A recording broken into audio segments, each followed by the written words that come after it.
म्हणजे जगातल्या कोणत्याही ठिकाणी कोणतीही घटना घडली त्याचे परिणाम सर्व जगभर होतात. म्हणजे एका ठिकाणी छोटीशी चुकीची गोष्ट घडली ती जगामध्ये नेगेटिव्ह इम्पॅक्ट करते. पॉझिटिव्ह घटना घडण्यासाठी आणि ती वाढवण्यासाठी सुद्धा आयटीचा वापर होतो. हे परावलंबित्व आणि परस्पर अवलंबित्व ही महत्वाची गोष्ट आहे. आपल्या जीवनामध्ये आपण विचार करत असताना लहानपणी आपण आईवडिलांवरती अवलंबून असतो. जसं आपण यंग होतो त्यावेळेस आपल्याला इंडिपेंडंट किंवा स्वतंत्र होण्याची एक भाषा आपण करायला लागतो की मी माझं स्वतंत्र होईल, मला नोकरी पाहिजे, मी कुणावर अवलंबून राहणार नाही. म्हणून त्यानंतर आपण इंडिपेंडंट होण्यासाठी प्रयत्न करतो. ते झाल्यानंतर आपल्या लक्षात येतं की आपण इंडिपेंडंट कधीच होऊ शकत नाही, पण परावलंबी राहू शकत नाही. तर परस्पर अवलंबून एकमेकाशी निगडीत असतो. म्हणून तो परस्पर संबंध व्यवस्थित जपणं हे आवश्यक असतं.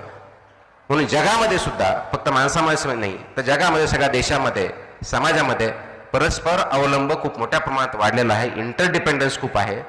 तो तसा फक्त माणसातच नाही तर पृथ्वीवरच्या सर्व गोष्टीमध्ये आहे. एन्व्हायरमेंटचा आणि आपला आहे, समाजाचा, एका देशाची दुसऱ्या समाज आहे, जमिनीचा आणि पाण्याचा आहे. तर ते परस्पर अवलंबित्व जसं आहे तसं, कारण आपण एक सामाजिक प्राणी आहोत. आपला आणि एन्व्हायरमेंटचा संबंध आहे. सर्वात मोठा प्रश्न आज जगासमोर क्लायमेट चेंजचा आहे. त्या क्लायमेट चेंजचा आपल्यावरती खूप मोठ्या प्रमाणावरती परिणाम होत आहे.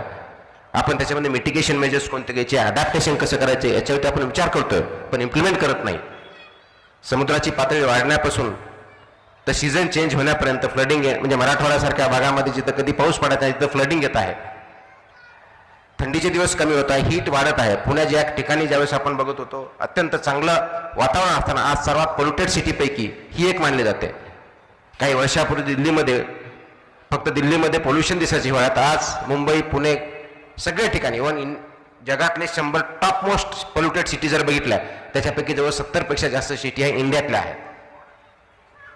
हे प्रॉब्लेम जे आज आलेले आहेत ते का, तर परस्पर अवलंबित्व समाजामध्ये, जगामध्ये खूप मोठ्या प्रमाणात वाढलेला असल्यामुळे त्याचाही आपल्याला सामना करायचा आहे. अगोदर बोलल्याप्रमाणे माहितीचा महापूर वाढलेला आहे. सत्य काय, असत्य काय, किंवा हे नरेटिव्ह कोणता, ओपिनियन कोणतं आणि पुढं कसं जायचं याच्यावरती आपल्याला काम करण्याची गरज आहे. आणि हे सगळ्यावरती जर मात करायची आहे तर नेतृत्व गुण आपल्यामध्ये, आपल्या पल्ल्यामध्ये, वेगवेगळ्या संस्थांमधून हे नेतृत्व गुण त्यांच्यामध्ये आले पाहिजेत. हे करण्याची आपल्या सर्वांची गरज आहे. आणि ते करायचं जर असेल तर एक डिसिप्लिन आपल्यामध्ये असण्याची गरज आहे. एक डिसिप्लिन लाईफ जगण्याची गरज आहे. डिसिप्लिन म्हणजे संकुचित वृत्तीची डिसिप्लिन नव्हे. जीवनामध्ये आपली भूमिका काय आहे ती समजून घेणं, इतरांची भूमिका काय आहे ते समजून घेणं आणि समजवणं, समाजाची भूमिका काय आहे ते समजणं, ते दायित्व पार पाडणं आहे. मी अनेक वेळेस म्हणतो की आपण स्वतःचा जॉब करत असतो. जसं मी म्हटलं की मी एक अधिकारी आहे, मला एक पर्टिक्युलर जॉब दिलेला आहे. तर जॉब जवळजवळ सर्वजण करत असतात, पण आपली भूमिका आपण पार पाडत असतो का? कारण जॉब मी 10 ते 6 केला, सर्व फाईल व्यवस्थित ज्या वेळच्या वेळी डिस्पोज केल्या, निर्णय घेतले, कोणतेही पत्र प्रलंबित ठेवले नाही, म्हणजे माझा जॉब झाला. परंतु मी माझी भूमिका पार पाडली का ही त्याच्यापेक्षा खूप मोठी हे महत्त्वाचा मुद्दा आहे. म्हणजे समजा मी आता दिव्यांग विभागात जर काम करत असेल तर फक्त दिवसभर आलेले पत्र, काय निर्णय घ्यायचे निर्णय घेतले, खाली सर्वांनी जे काम करायला सांगितलं ते सांगितलं, दिव्यांगांना काय बेनिफिट द्यायचे ते दिले, म्हणजे माझं काम झालं, जॉब झाला. परंतु माझी भूमिका म्हणून दिव्यांग व्यक्तींना न्याय देणं ही जी माझी भूमिका आहे ती न्याय पूर्ण पाडली का, त्यासाठी ज्यापेक्षाही पुढे मला जावं लागणार आहे ती न्याय मी समजून घेतला का? दिव्यांग क्षेत्रामध्ये वेगवेगळ्या संस्था काम करतायत, दिव्यांग क्षेत्रामध्ये वेगवेगळे व्यक्ती काम करतायत. दिव्यांग व्यक्तीचे वेगळे प्रॉब्लेम असू शकतात, त्या कुटुंबाचे वेगळे प्रॉब्लेम असतात, त्या आर्थिक अडचणी असू शकतील, सामाजिक असू शकतील, त्यांना फिजिकल किंवा मेडिकलच्या दृष्टिकोनातून असू शकतील. तर त्या समस्या समजून त्यांना मी न्याय देऊ शकतो का? आणि फक्त शासनाच्या वतीनं नव्हे तर समाजामध्ये त्यांची न्यायाची भूमिका जी आहे त्यांना मी न्याय देऊ शकतो का? त्यांना समाजामध्ये डिग्निटी लाईफ जगण्यासाठी मी फक्त प्रयत्न न करता डिग्निफाईड लाईफ देण्यासाठी, त्यांच्याविरुद्ध कोणत्याही प्रकारची अट्रॉसिटी होणार नाही हे बघण्यासाठी समाज त्या दृष्टीने मी तयार करू शकतो का? आणि समाजामधली मंडळी त्यांना एक आपला इंटिग्रेटेड की या समाजात डिग्निफाईड सिटीजन आहेत या दृष्टीने त्याच्याकडे बघतो का? ही भूमिका मी ज्यावेळेस समजून घेतो, ती भूमिका आपल्या नवीन पिढीसाठी, विद्यार्थ्यांसाठी, मुलांसाठी, पालकांसाठी आपण एक पार पाडतोय का ही करण्याची गरज आपल्यासमोर आहे. आणि म्हणून डिसिप्लिन लाईफ म्हणजे काय, तर 6व्या वर्षी समजा मुलांना शिक्षण देण्यासाठी आपण शिकवतोय का, त्यांना शिस्त लावतोय का, 10व्या वर्षी त्यांना समस्या सोडवण्याच्या बाबतीत आपण प्रयत्न करतोय का, 15व्या वर्षी सहानुभूतीचं जीवन कसं जगायचं हे त्यांना शिकवतोय का, 18व्या वर्षी जबाबदारी घेण्याची आपण शिकवतोय का, आणि हा समाज एकत्र राहू शकतो हे आवश्यक आहे याची नैतिक जबाबदारी आपल्या सर्वांची आहे, ह्या व्हॅल्यू त्यांच्यावरती आपण बिंबवतोय का, याला पालकत्व नेतृत्व सेट करण्याची या दृष्टिकोनातून आपल्याला गरज आहे. मग हे कधी शक्य होईल, कसं शक्य होईल, तर याची सुरुवात आपल्याला घरापासून करावं लागेल. कारण घर, कुटुंब, आई वडील, पालक, भाऊ बहीण ही सर्वात मोठी आणि सर्वात महत्वाची जडणघडण करणारी यंत्रणा संस्था आहे. आपल्या ह्या घरामध्ये सर्वात महत्वाचं नेतृत्व गुण कुठे दिले जात असतील तर ते घरामध्येच दिले जातात. कारण आपल्याला अनेक वेळेस सांगतं की नेतृत्व म्हणजे एखादा नेता कुठं करतो तर तो नॅचरली कोणतरी जन्माला येतं, त्याला नैसर्गिक गुण आहेत असं आपण म्हणतो. कुणी म्हणतं नाही आहे, ही एक देणगी असते, कुणी म्हणतं शाळेमध्ये शिकवलं जातं. परंतु 20व्या शतकाच्या उत्तरापर्यंत 21व्या शतकाच्या वेळेस आपण बघतो आतापर्यंत जेवढे काही रिसर्च झाले, त्याच्यावरती जे काही अभ्यास झाले आणि जगामध्ये सर्वात चांगले जे नेतृत्व उदयास आलं, अगदी महात्मा गांधी असतील, नेल्सन मंडेला असतील, अब्राहम लिंकन असतील, आपण कोणतंही एक मोठं नेतृत्व जर बघितलं जगामधलं समाजासाठी आपण गेलं, नेतृत्व म्हणजे एका पर्टिक्युलर अँगलमधलं बघत नाही, एक तर पॉलिटिकल नेतृत्व बघत नाही, मी कोणत्या क्षेत्रात असेल, सामाजिक नेतृत्व, शैक्षणिक नेतृत्व, सांस्कृतिक नेतृत्व, स्पोर्ट्समध्ये नेतृत्व, राजकीय नेतृत्व, कोणत्याही क्षेत्रात बघितलं असेल तर हे करण्यासाठी सर्वात महत्वाचं सुरुवात ही घरापासून होते, आई वडिलांपासून होते. बऱ्याच वेळेस आपण बघतो की आपले मुलं आईवडिलांनी सांगितलं घरासाठी ऐकत नाही असं आपण खूप वेळेस बोलत असतो. ते तुमचं बोलणं किंवा माझं बोलणं ते ऐकणार नाही, परंतु त्याचबरोबर तुम्ही काय करता, कसं वागता ह्याचं मात्र अनुकरण करत असतात. ते का करत असतात, कारण ते ऑब्झर्वंट असतात. त्याच्यामुळे तुमच्या फक्त बोलण्याकडे न बघता तुमच्या वागण्याकडं, तुमच्या बिहेवियरकडे बघत असतात.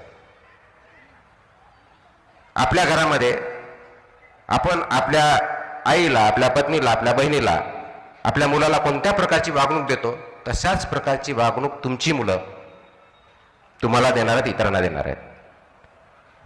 ती वागणूक आपण जर व्यवस्थित असेल की बाबा आपलं चुकलं तर आय एम सॉरी, मी माफी मागतो, हे जर बघितलं, अपॉलॉजी केली, तर आपला मुलगा, आपली मुलगी चूक झाल्यानंतर माफी मागण्याची सवय त्यांना लागते. परंतु चूक असतानाही आपण जर म्हटलं की तू खूप शहाणा आहेस, तू खूप शहाणी आहेस, तर आपला मुलगा मुलगी सुद्धा त्याच पद्धतीने वागणार, म्हणजे आपलं अनुकरण करणार आहेत. तर आपण घरामध्ये कोणते गुण द्यायचे हे फक्त बोलण्यातून न जाता आपल्या कृतीतून यायला पाहिजे, कारण त्याचं अनुकरण आपले मुलं, पाल्य, इतर करणार असतात.